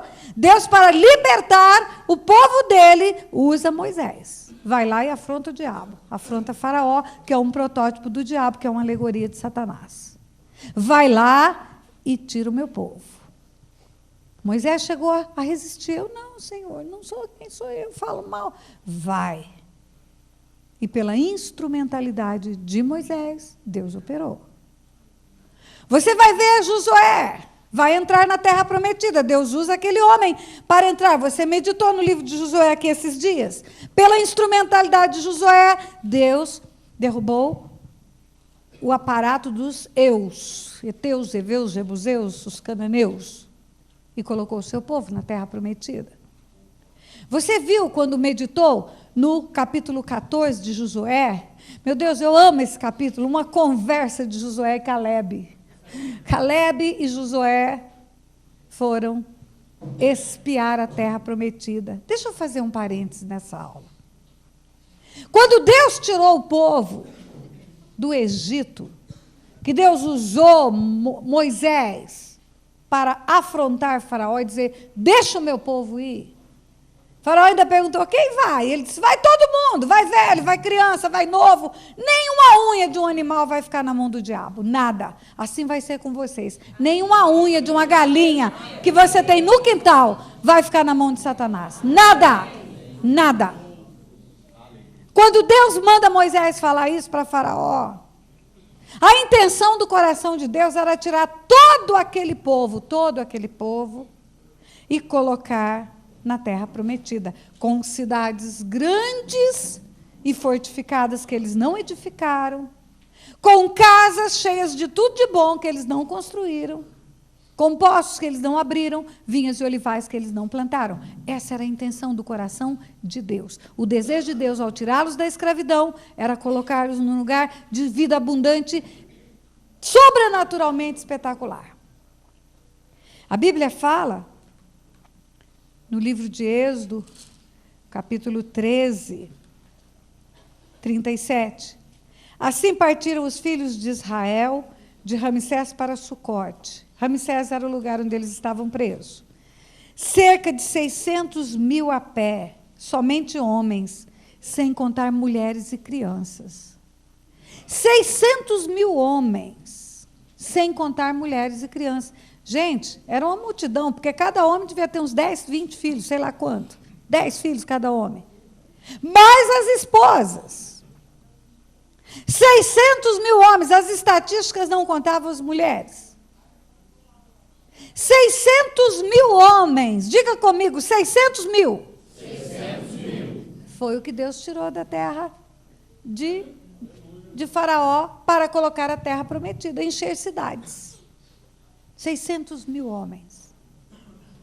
Sabe quantos desses 600.000 entraram? 2. Josué e Calebe. Sabe por quê? Porque o padrão de Deus é alto, o padrão de Deus não é baixo. O padrão de Deus é alto, a santidade de Deus é grande, os princípios de Deus são tremendos. As promessas de Deus se cumprem para os obedientes. No capítulo 14 de Josué, tem uma conversa de Josué e Calebe. Dos 12 espias, 10, a grande maioria voltou e intimidou o povo. E o povo não creu que Deus era quem dizia que era e que Deus faria o que dizia que faria e preferiu desobedecer. Não creram que Deus era quem dizia que era e que faria o que dizia que faria. E aí esse povo foi morrendo pelo deserto. Foi morrendo. Muita gente prega sobre o deserto. Deserto é lugar de aprendizado, legal. Deserto é lugar de maná, legal. Deserto é lugar de vitória, legal. Deserto é lugar de juízo de Deus, gente. Deserto é lugar de morte. Deus é misericordioso até no juízo, porque Ele é amor, e o seu coração é amoroso até na hora de dar cintada nos filhos. Ele não deixa faltar maná, Ele não deixa estragar a sandália, Ele não deixa rasgar as roupas, mas deserto é lugar de sepultar as pessoas sem entrar na terra prometida. Morreram e foram sepultados no caminho da terra prometida. Daquela geração de homens, só entraram 2, Josué e Caleb. A conversa de Josué e Caleb no capítulo 14 é muito interessante. Agora Josué está governando, Moisés morreu, Caleb fala assim: você se lembra, Josué, que nós 2 fomos espiar a terra junto com outros? E você se lembra que eles se intimidaram quando viram os gigantes? Pois é, agora eu tenho 85 anos. Eu tinha 40 naquele tempo. Eu faço parte daquela geração de homens maduros que morreram no deserto. Eu tinha 40 anos. 45 anos já se passaram. Por que 45? 40 andando no deserto e 5 distribuindo, vencendo os reis e distribuindo as terras. Agora todas as tribos de Israel estão assentadas. Josué, você lembra daquele lugar onde os gigantes eram os maiores homens da face da terra? Você lembra daquele lugar onde as cidades eram tão fortes que assustou o povo? É esse lugar que eu quero. Eu tenho 85 anos, mas a minha força é igual daquele tempo para entrar e sair. Sabe por quê? Porque não era a força do braço, era a força de Deus que Caleb tinha.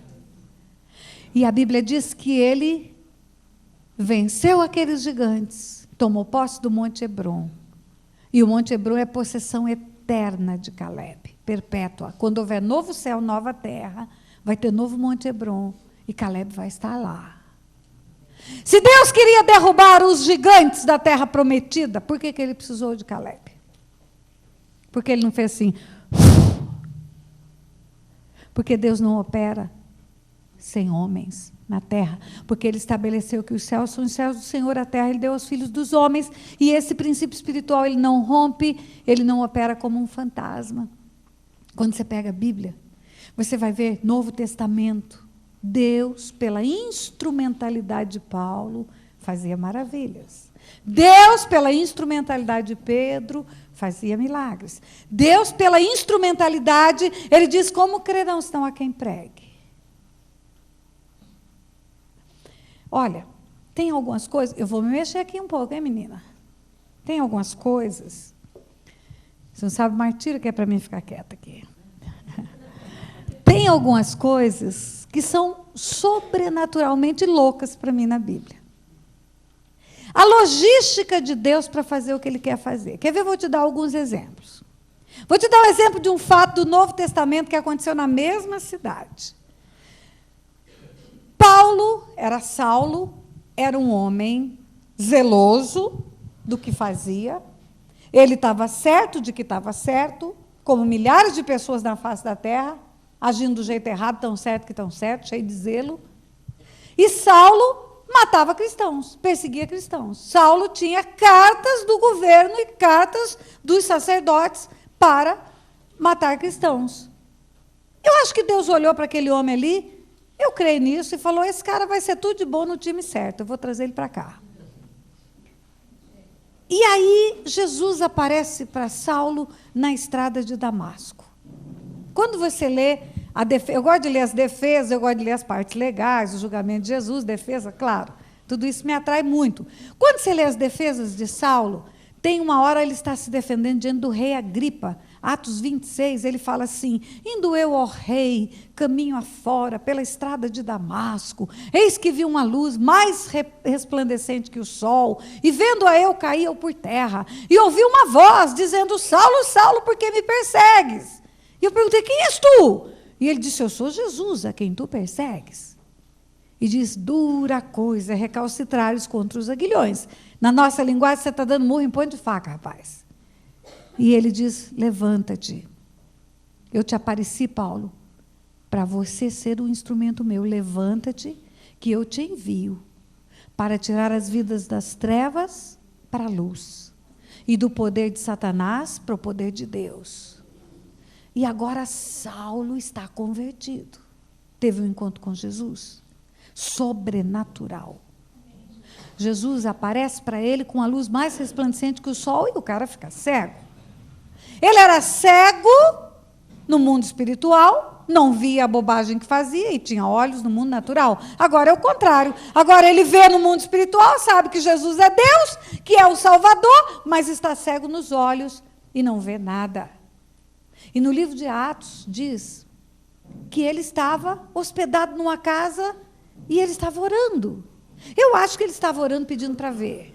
Pedindo para enxergar. Deus, me devolve a visão. Deus, quanta besteira eu fiz na vida. Deus, me restaura a visão, porque eu preciso trabalhar para o Senhor. E aí ele tem uma visão. Ele está orando, esse daqui é Saulo. Está orando, cego, fica cego. Isso. Ele está orando, pedindo para Deus para enxergar. E nessa hora ele tem uma visão. Ele tem uma visão que um rapaz chamado Ananias veio até ele, orou e pôs a mão na cabeça dele, e ele enxergou, ele viu isso enquanto ele estava orando. E aí, o Espírito de Deus vai lá e fala com Ananias. Ananias, o negócio é o seguinte, sabe aquele rapaz Saulo, de Tarso, que mata cristão? Claro que você sabe. Pois é, esse rapaz teve um encontro comigo e está cego. E ele estava orando, Ananias, e ele viu alguém chamado Ananias. E lá, e pôr a mão na cabeça dele, ele enxergar. Vai lá, Ananias. Ele está na rua que se chama direita, vai ser fácil você achar. Todo mundo vai saber dizer para você onde está o cara que ficou cego porque teve um encontro com Deus. Vai lá, Ananias, e ora por ele. Ananias falou, eu, Senhor? Não é ele que persegue cristão? Só faltou falar, não é melhor deixar ele cego? Mas Ananias foi, porque o Senhor falou para ele, Ananias, importa que ele sofra por amor ao meu nome. É um vaso escolhido por mim, Ananias. Você vai lá e põe a mão na cabeça dele. E Ananias foi. Saiu da sua rua e foi na rua que se chama direita e pôs as mãos. E Saulo viu. Agora era Paulo enxergando. Vem cá. Se Deus queria que ele enxergasse, por que não fez assim? Enxerga. Por que Deus precisou de Ananias? Porque Deus não opera na terra sem homens, entende? Eu vou te contar outra história. Novo Testamento. Havia um homem bom, piedoso, temente a Deus, chamado Cornélio. Dava esmolas, orava de contínuo, as orações chegavam até Deus. Tudo de bom.com, igual a milhares de gente nesse país, mas ia para o inferno, orando e dando esmola, não conhecia Jesus. Não entregou a vida para Jesus. Milhares de pessoas de milhares de religiões estão assim. Boas, piedosas, temente a Deus, mas não conhecem o Senhor. E a Bíblia diz que importa que sejamos salvos só através dele. A Bíblia diz que só em um tem mediador entre Deus e os homens. A Bíblia diz que só ele veio para salvar o que estava perdido. O único que morreu e ressuscitou está à destra de Deus e que por ele podemos ter salvação. Então, Ananias era tudo de bom. Agora você é Ananias, viu? Tudo de bom. Não vou fazer ele ser Ananias, pronto. Tudo de bom.com. Ananias, bom, piedoso, temente a Deus, dava esmolas, orava de contínuo, mas não conhecia Jesus. Cornélio, ainda bem que você me ajuda no teatro. Aí Deus olha para Cornélio e fala, esse rapaz no time certo vai ser tudo de bom. Esse rapaz, eu vou usar esse rapaz para ser as primícias do evangelho no meio dos gentios. Ele era um centurião romano, ele era um centurião comandante 100. Era um centurião chamado Cornélio. Estava lá em Cesareia. E aí Deus dá uma visão para Cornélio. Num dia que ele estava orando, Deus fala, olha, Cornélio, lá em Jope, outra cidade, não é na sua cidade, não. Lá em Jope, na rua Beira-Mar, mora um rapaz chamado Simão. Ele é curtidor, ele mexe com couro. É fácil achar a casa de um curtidor. Curte couro cheira mal, a rua inteira sabe quem é o curtidor. E quem não sabe, onde mora o curtidor, onde mora o curtidor?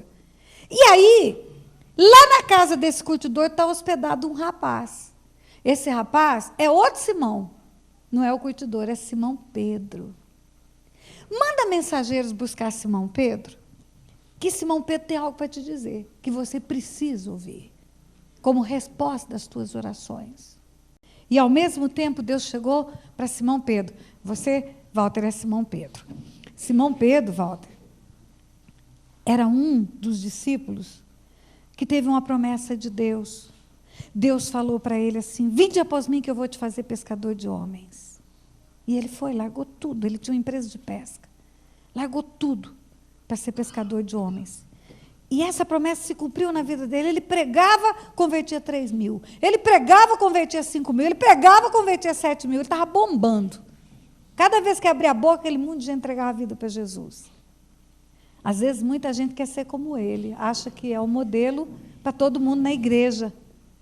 Mas Deus tem modelos diferentes para a igreja. Tem outro chamado João, que terminou velho, sozinho, preso numa ilha chamada Patmos. E a Bíblia não conta que ele abria a boca e convertia 5.000, 3.000. Mas ele recebeu a maior revelação da Bíblia, que é o Apocalipse. E tem gente que acha que porque não converte 3.000, 5.000, 10.000, não está na vontade de Deus.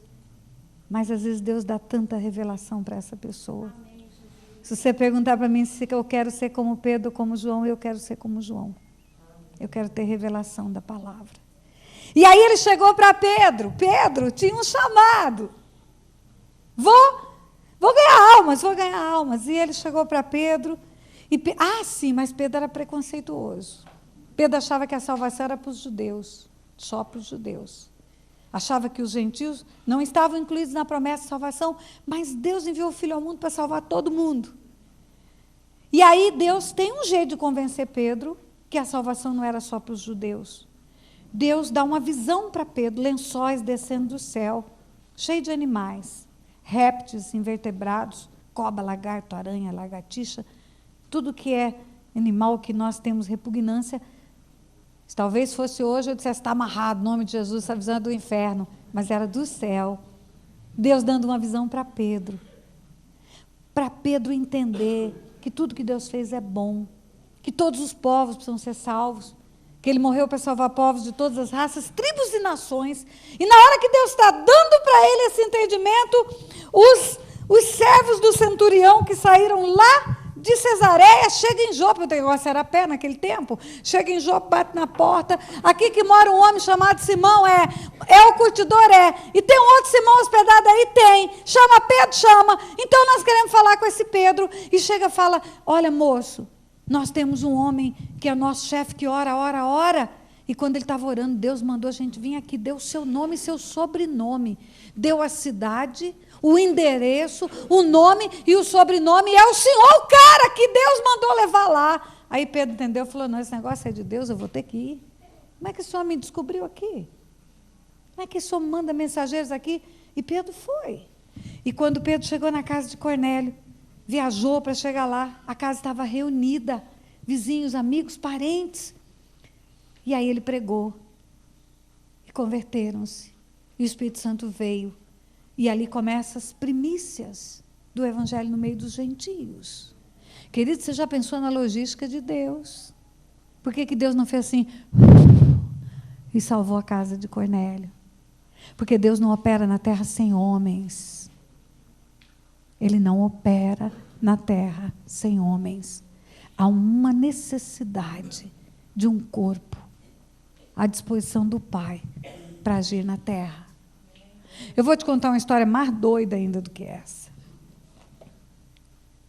Um profeta, Deus não faz coisa alguma. Voltei para o lugar certo?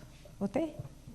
Deus não faz coisa alguma sem primeiro anunciar aos seus servos, os profetas. Não faz. Por que Deus não faz? Porque Deus tem um plano para a humanidade e Ele dá a conhecer esse plano. Os profetas recebem a revelação para trazer para o povo dele o que é a vontade dele para se cumprir na terra e serem instrumento dele na terra. Então Deus usa um profeta chamado Miqueias, lá no Velho Testamento, centenas de anos antes da vinda de Jesus. E esse profeta Miqueias é usado por Deus para dizer em que lugar Jesus vai nascer. E a profecia é, e tu, Belém Efrata, pequenina demais para figurar dentre as milhares de Judá. De ti há de nascer aquele que vai reinar sobre Israel. que tem as origens desde os tempos eternos. Vamos entender essa profecia. De tu, Belém Efrata, pequenina demais para figurar dentre as milhares de Judá, era da província de Judá, então, Belém. Belém era uma cidade de um lugar, de um estado, se fôssemos trazer para a nossa realidade, era uma província, de uma província de Judá. Pequenina demais para figurar dentre as milhares de Israel. Nem aparece nas estatísticas de tão pequena que é. De ti vai nascer o que há de reinar sobre Israel. Espera aí, os reis não nascem em Jerusalém? Como que vai nascer rei em Belém? Ah, mas não é um rei qualquer. De ti há de nascer o que há de reinar sobre Israel, que tem as origens desde os tempos eternos, que existe antes da fundação do mundo. Então é o Messias, claro que é o Messias. O profeta entendeu rapidamente. É o Messias. É o Messias. Vai nascer em Belém aquele que há de reinar sobre Israel, que tem as origens desde os tempos eternos. Estabelecida a palavra de Deus, a profecia. E como que Deus fez para se cumprir isto? Centenas de anos depois, Deus mandou um anjo falar com Maria. A Bíblia diz. Vou ler para você literalmente. Lucas capítulo 2, capítulo 1. Literalmente. Miqueias 5. Lucas capítulo 1. Minha mão esquerda não é rápida como a minha cabeça. É mais lenta. Lucas capítulo 1, versículo 26. No sexto mês do quê? Da gestação de Isabel. Isabel está barriguda de João Batista. No sexto mês, foi o anjo Gabriel enviado da parte de Deus para uma cidade da Galiléia chamada Nazaré. Atenção, igreja, a profecia é: de ti, Belém, há de nascer aquele que há de reinar sobre Israel. Belém, pequenina demais para figurar entre as milhares de Judá. Belém de Judá. Em Belém de Judá. Em Belém de Judá é onde vai nascer o Salvador. No sexto mês foi o anjo Gabriel enviado da parte de Deus para uma cidade da Galiléia. Galiléia é outro estado, é outra província. Para uma cidade da província da Galiléia chamada Nazaré. Não é Belém, não é Judá, é Nazaré e Galiléia. A uma virgem. O anjo foi enviado a uma virgem. Não é uma virgem qualquer. Tem milhares de virgens em Israel. É uma virgem desposada com certo homem da casa de Davi, cujo nome era José. E o nome dela era Maria. Deus manda um anjo para uma virgem casada com José. A idolatria dá importância para Maria. Nessa história, a importância é de José. Igualzinho. Há uma virgem, não é uma virgem desposada com Paulo, com Antônio, com João. Há uma virgem desposada de José. E José era da casa de Davi. José era da raiz de Davi. Ela chamava Maria e o marido chamava José. E esse homem era da casa de Davi. Mas o que é isso? Que importância que tem? Eu disse que na Bíblia não tem letra à toa. Aí você vai entender quando você passa a página. Lucas 2. Naqueles dias, foi publicado um decreto de César Augusto, o imperador ímpio, um imperador ímpio, o César. César Augusto publica um decreto, uma ordem, um comando, uma voz de comando para o povo, convocando toda a população do império. O Império Romano governava em todo Israel. Israel estava sob o jugo de Roma. César Augusto é quem mandava.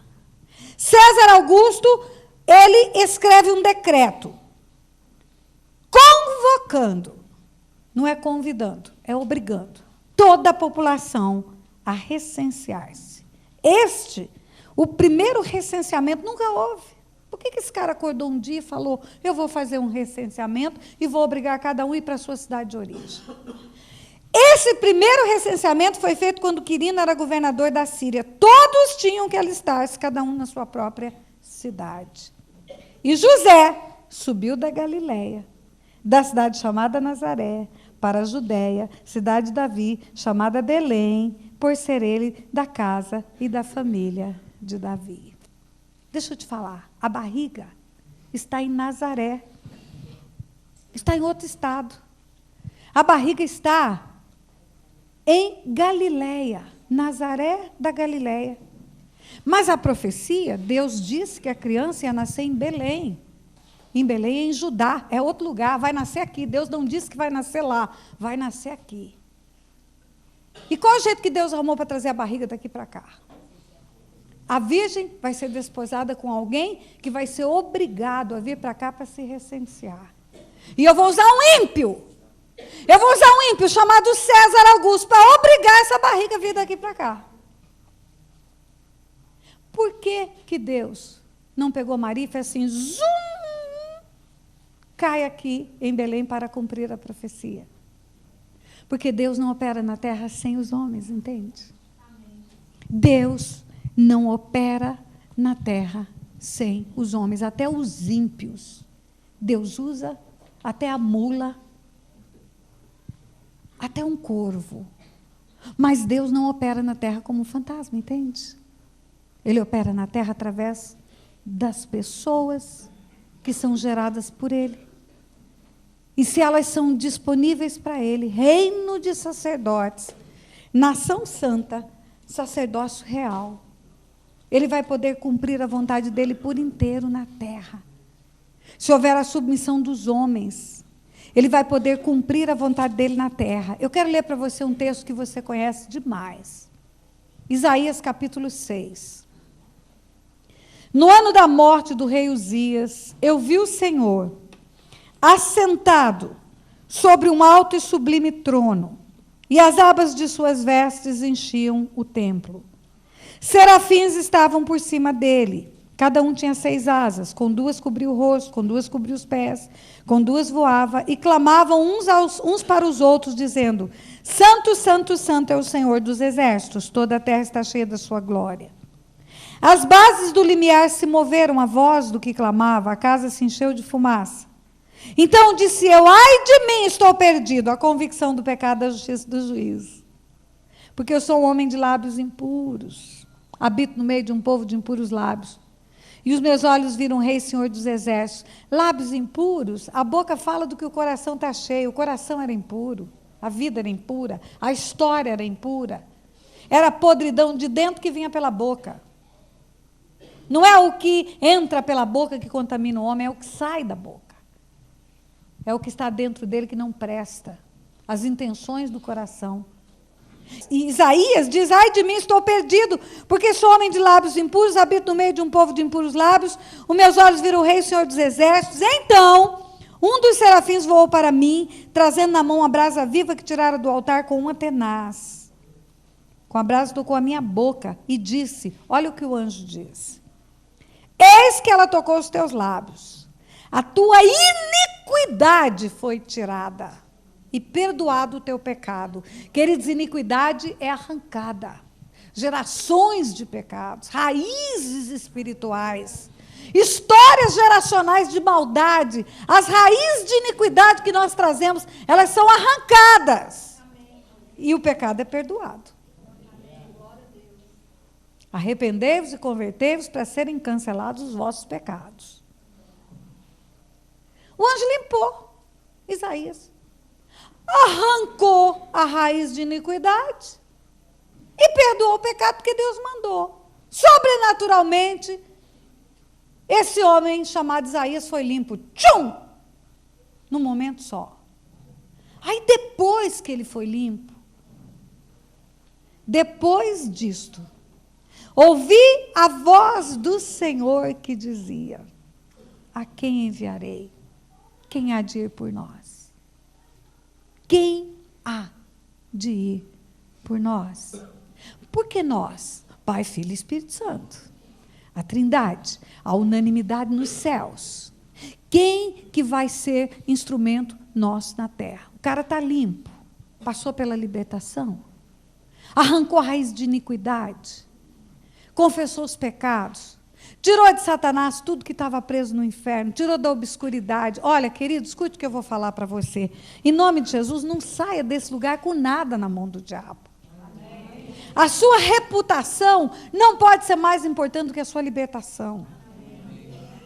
Ah, pastora, mas eu tenho medo que as pessoas que estão me atendendo ou as pessoas que estão à minha volta vão falar alguma coisa. Sabe o que vai acontecer? Se uma pessoa te atender e não cumprir o compromisso de sigilo com você, ela é que vai ficar endemoniada. E você vai ficar liberto. Então, não se preocupe, fale tudo o que você tem que falar. Você está limpo porque arrancou a raiz de iniquidade? Fala para Isaías. E o seu pecado foi perdoado. Agora Deus fala, a quem eu enviarei, quem há de ir por nós? Você entende o grito de socorro de Deus? Deus diz, eu preciso agora de vocês. Eu preciso de vocês. Eu preciso de vocês. Eu preciso de vocês. Eu preciso de vocês para agir na terra. Para ser instrumento meu na terra. Eu preciso de vocês para serem os meus instrumentos na face da terra nessa geração. Porque Deus não opera como um fantasma. Deus não opera sem um corpo. A igreja tem que estar incorporada do Espírito Santo de Deus. Quando o Espírito veio no Pentecoste, o que ele fez? Entrou na igreja. Sois corpo de Cristo. Sois templo do Espírito Santo. É através de você e de mim que ele vai agir. Ele não vai agir na terra como um vento impetuoso. Ele veio como um vento impetuoso e entrou em nós. Esse negócio é tão sério para Deus. Esse princípio que Deus só age na terra através dos homens. É tão sério que para o Filho vir para a terra teve que tornar-se homem. E o corpo que ele ganhou glorificado, depois que ressuscitou dentre os mortos, ele mantém até os dias de hoje. Sabe por que ele mantém? Porque ele vai voltar para governar na terra. E ele precisa ter um corpo. O que está à destra de Deus tem corpo hoje. Quando Estevão, o primeiro mártir do cristianismo, foi apedrejado, sabe o que ele viu? Em pé, um como o Filho do Homem, tem corpo. Quando Daniel teve as visões do tempo do fim, ele viu um como o Filho do Homem vir nas nuvens com os santos para reinar sobre a terra. Quando João, na ilha de Patmos, teve a visão apocalíptica, ele viu um como o Filho do Homem, tem corpo, não é fantasma. E quando Jesus fala da sua volta, ele diz, e verão o Filho do Homem vir nas nuvens com poder e grande glória. E ele vai reinar na terra com os santos. Nós vamos reinar com ele, por isso que ele tem um corpo. E na terra Deus só opera através de homens. Ele é o homem perfeito, mas ele é o homem. Tem corpo, come, atravessa a parede, mas come. O que eu estou querendo dizer para você, querido? Que esse princípio que Deus estabeleceu, ele não muda, não vai mudar, nem no novo céu e na nova terra. Tem gente que pensa que vai ficar voando feito anjinho por aí, isso não é bíblico. A igreja vai ser arrebatada, escondida por uns tempos, depois volta para governar na nova terra.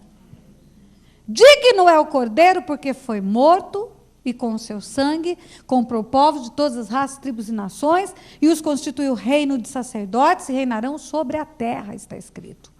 Reinarão sobre a terra, sobre a terra, sobre a terra. Novo céu, nova terra, os céus do Senhor, a terra dos filhos dos homens.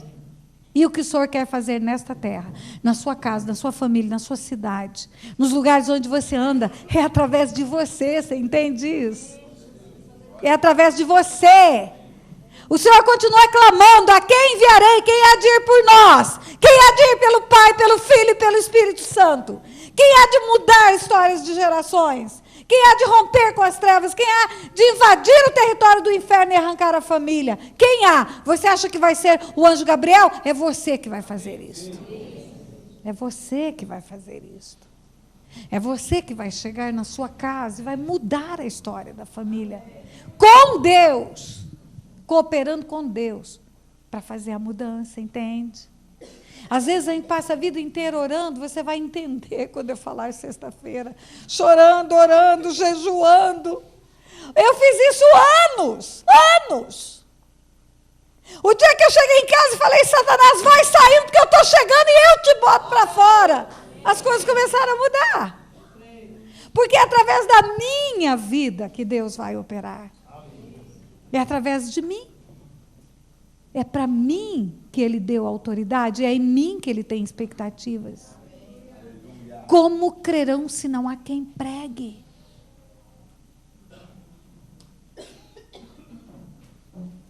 Olha, eu vou encerrar dando para você um enigma. Esse enigma nós vamos desmanchar na sexta-feira. Aquele que foi expulso do céu veio para a terra. Foi responsável pela expulsão do homem da presença de Deus. E por causa disso, Deus enviou o seu filho para ser homem, para ensinar o homem a expulsar da terra aquele que um dia foi expulso do céu. Aleluia. Glória a Deus. Curva a sua cabeça. Curva a sua cabeça. Pai, em nome de Jesus, no poderoso nome do teu filho Jesus, nós colocamos diante do teu trono de graça esse tempo. Pai, aquilo que eu não pude completar na vida dos meus irmãos, aquilo que eu fui insuficientemente incapaz pela palavra que é menor do que o nível da revelação, a capacidade verbal que é menor do que o nível da revelação, que venha, Senhor, para completar o teu Espírito, completar na vida deles, Pai, em nome de Jesus. Que eles possam ser agraciados, abençoados e edificados por essa palavra, Pai. Em nome de Jesus. Amém.